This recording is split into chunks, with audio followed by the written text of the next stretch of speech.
मधुबन के बाबा, मधुबन के बाबा मुरली वाले, आपका क्या कहना, आपका क्या कहना। ओम शांति। आज 30 सितंबर 2025 के साकार मधुर महावाक्य हैं। आज मीठे मीठे बाप दादा बोले, मीठे बच्चे, बाप आए हैं सबके दुख हर सुख देने, इसलिए तुम दुख हरता के बच्चे किसी को भी दुख मत दो।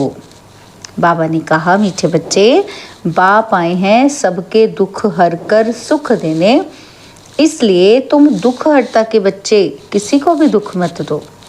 बाबा ने आज प्रश्न पूछा कि ऊंच पद पाने वाले बच्चों की मुख्य निशानी क्या होगी।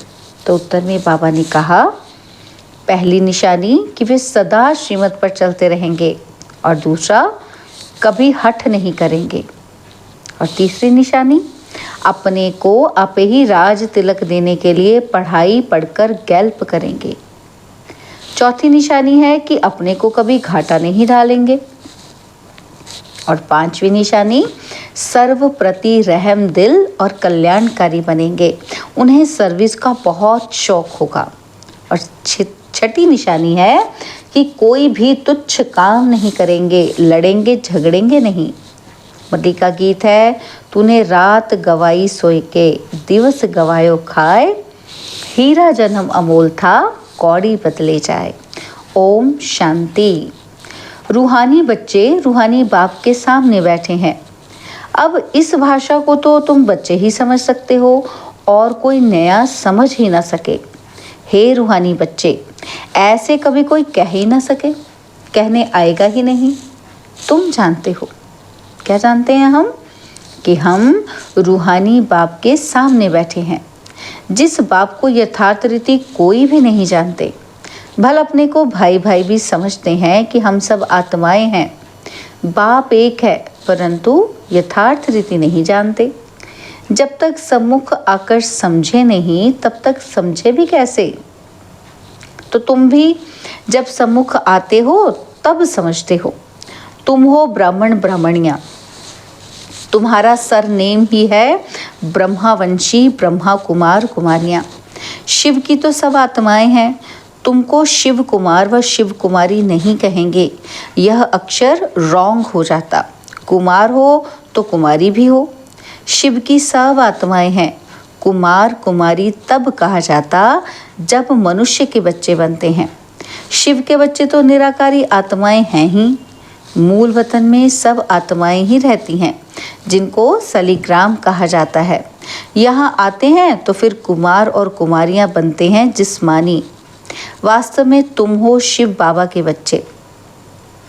कौन हो तुम? कुमार, शिव बाबा के बच्चे। कुमारियाँ और कुमार तब बनते जब शरीर में आते हो। तुम बीके हो, इसलिए भाई बहन कहलाते हो। अभी इस समय तुमको नॉलेज मिली है, तुम जानते हो बाबा हमको पावन बनाकर ले जाएंगे। आत्मा जितना बाप को याद करेगी तो पवित्र बन जाएगी। आत्माएं ब्रह्मा मुख से ये नॉलेज पढ़ती हैं। चित्रों में भी बाप की नॉलेज क्लियर है। शिव बाबा ही हमको पढ़ाते हैं, ना श्री कृष्ण पढ़ा सकते, ना श्री कृष्ण द्वारा बाप पढ़ा सकते हैं। तो श्री कृष्ण तो बैकुंठ का प्रिंस है, यह भी तुम बच्चों को समझाना है। श्री कृष्ण तो स्वर्ग में अपने माँ बाप का बच्चा होगा, स्वर्गवासी बाप का बच्चा होगा। वो बैकुंठ का प्रिंस है, उनको भी कोई जानते ही नहीं। श्री कृष्ण जयंती पर अपने अपने घरों में श्री कृष्ण के लिए झूले बनाते हैं, व मंदिरों में झूले बनाते हैं, और माताएं जाकर गोलक में पैसे डालती हैं, पूजा करती हैं। आजकल क्राइस्ट को भी श्री कृष्ण मिसल बनाते हैं, ताज आदि पहनाकर माँ की गोद में दे देते हैं, जैसे श्री कृष्ण को दिखाते हैं। अब श्री कृष्ण और क्राइस्ट राशि तो एक ही है, वो लोग कॉपी करते हैं। नहीं तो श्री कृष्ण के जन्म और क्राइस्ट के जन्म में बहुत फर्क है। क्राइस्ट का जन्म कोई छोटे बच्चे के रूप में नहीं होता। क्राइस्ट की आत्मा ने तो कोई में जाकर प्रवेश किया है। विष से पैदा हो ही ना सके। आगे क्राइस्ट को कभी छोटा बच्चा नहीं दिखाते थे, क्रॉस पर दिखाते थे, यह अभी दिखाते हैं। बच्चे जानते हैं कि धर्म स्थापक को कोई ऐसे मार ही न सके, तो किसको मारा? जिसमें प्रवेश किया उनको दुख मिला। तो सतोप्रधान आत्मा को दुख कैसे मिल सकता? उसने क्या कर्म किए जो इतने दुख भोगे? आत्मा ही सतोप्रधान अवस्था में आती है, सबका हिसाब किताब चुकतू होता है। इस समय बाप सबको पावन बनाते हैं। वहाँ से सतोप्रधान आत्मा आकर दुख भोग ही ना सके। आत्मा ही भोगती है ना, तो आत्मा शरीर में है तो दुख होता है। मुझे दर्द है, ये किसने कहा? इस शरीर में कोई रहने वाला है।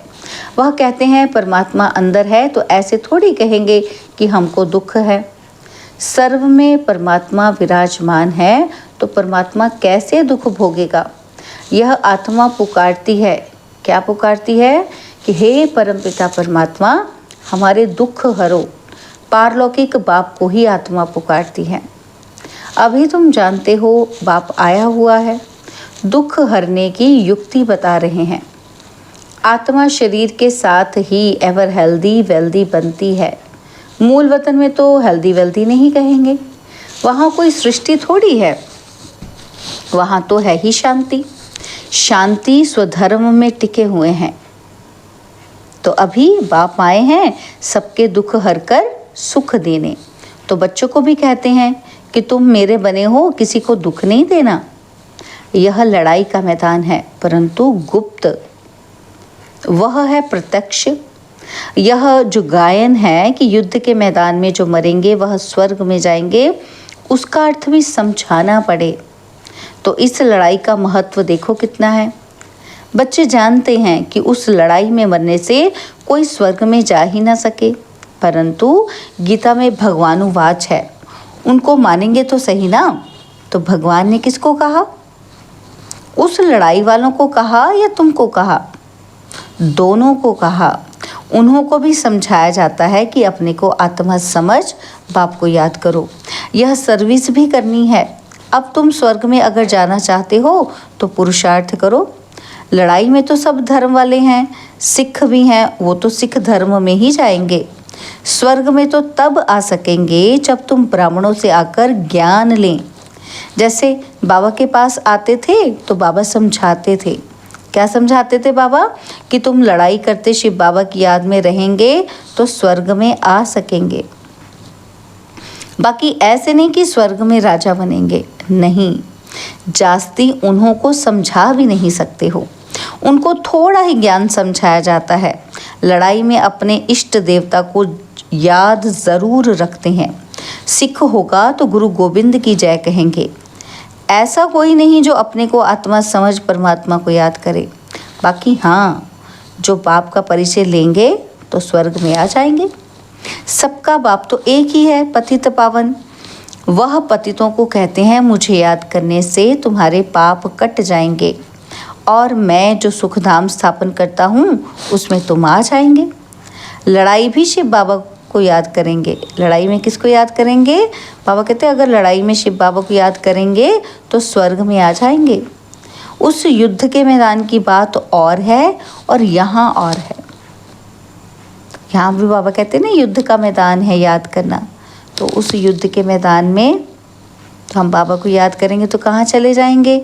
स्वर्ग में चले जाएंगे ना। तो बाबा कहते हैं ज्ञान का विनाश नहीं होता है। शिव बाबा के बच्चे तो सब हैं।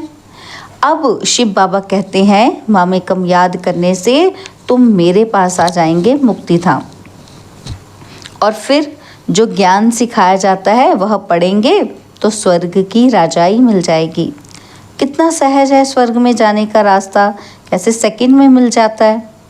तो हम आत्मा बाप को याद करती हैं। लड़ाई के मैदान में तो खुशी से जाना है, कर्म तो करना ही है। देश के बचाव के लिए सब कुछ करना पड़ता है। वहाँ तो है ही एक धर्म, मतभेद की कोई बात नहीं। और यहाँ कितना मतभेद है, पानी पर ज़मीन पर झगड़ा। बाबा कहते पानी बंद कर देते हैं तो पत्थर मारने लग पड़ते हैं। एक दो को अनाज नहीं देते तो झगड़ा हो जाता है। तुम बच्चे जानते हो क्या कि हम अपना स्वराज्य स्थापन कर रहे हैं, पढ़ाई से राज्य पाते हैं, नई दुनिया ज़रूर स्थापन होनी है। नूंद है तो कितनी खुशी होनी चाहिए। कोई भी चीज़ में लड़ने झगड़ने की कोई बात नहीं, रहना भी बहुत साधारण है। बाबा ने समझाया है कि तुम ससुर घर जाते हो, इसलिए अब वनवाह में हो। सभी आत्माएं जाएंगी, शरीर थोड़े जाएंगे। शरीर का अभिमान भी छोड़ देना है। हम आत्मा हैं, 84 जन्म अब पूरे हुए हैं।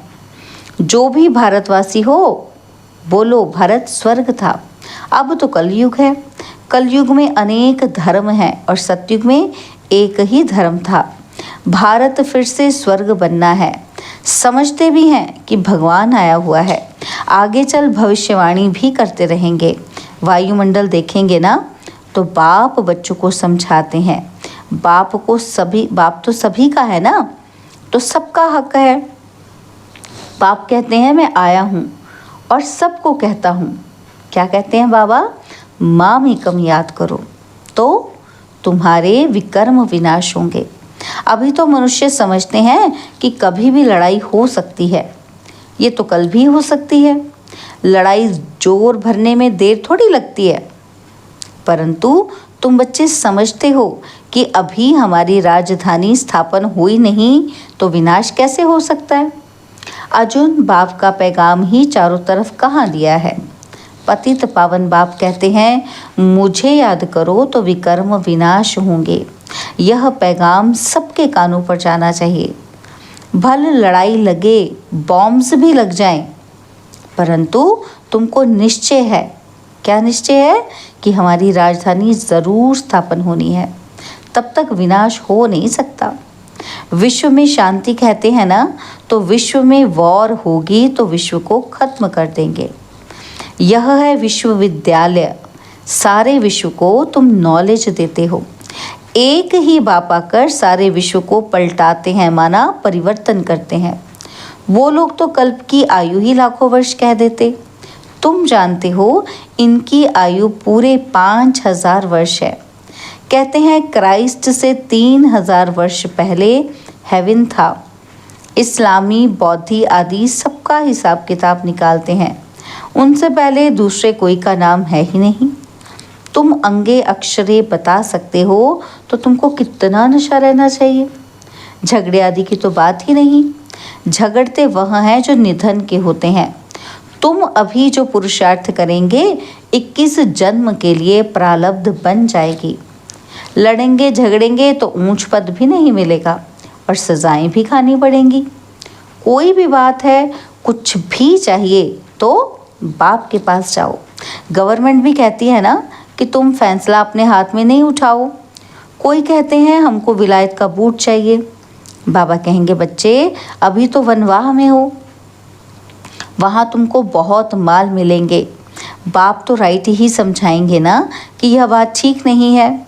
यहाँ तुम ये आश क्यों रखते हो। यहाँ तो बहुत सिंपल रहना चाहिए, नहीं तो देह अभिमान आ जाता है। इसमें अपनी नहीं चलानी होती है। बाबा जो कहे, बीमारी आदि है, डॉक्टरों आदि को भी बुलाते हैं। दवाई आदि से संभाल तो सबकी होती है, फिर भी हर बात में बाप बैठा है।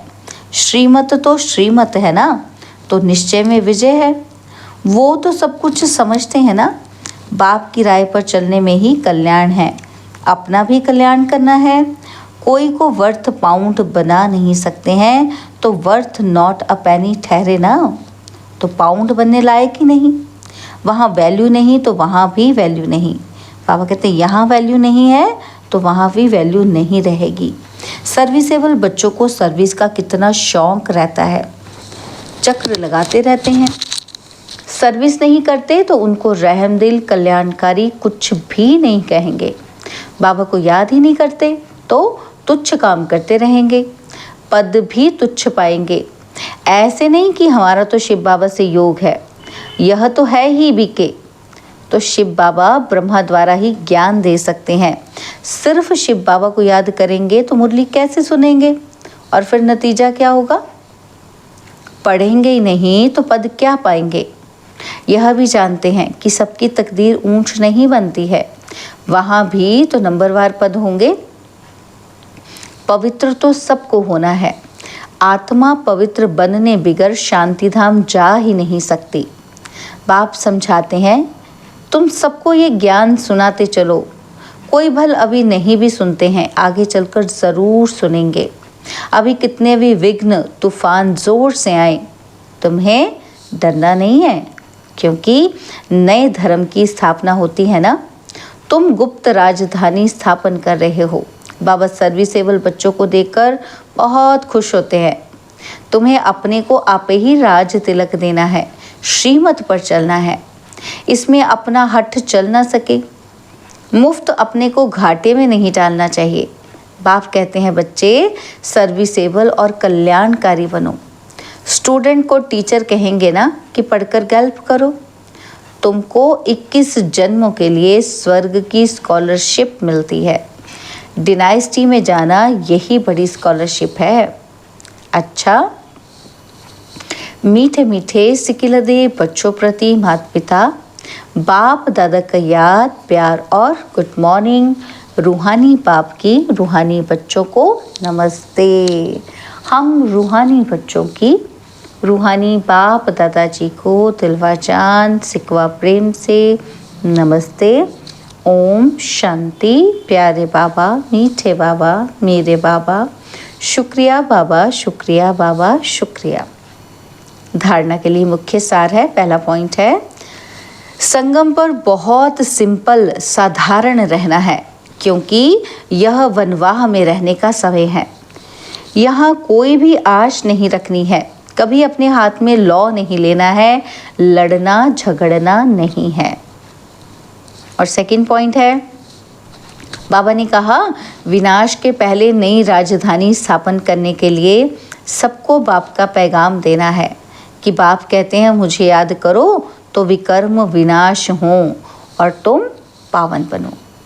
बाबा ने आज हमें वरदान दिया, संतुष्टता की विशेषता द्वारा सेवा में सफलता मूर्त बनने वाले संतुष्ट मणि भव।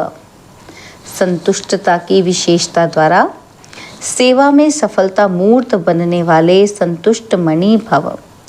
सेवा का विशेष गुण संतुष्टता है। यदि नाम सेवा हो और स्वयं भी डिस्टर्ब हो और दूसरों को भी डिस्टर्ब करें, तो ऐसी सेवा न करना अच्छा है।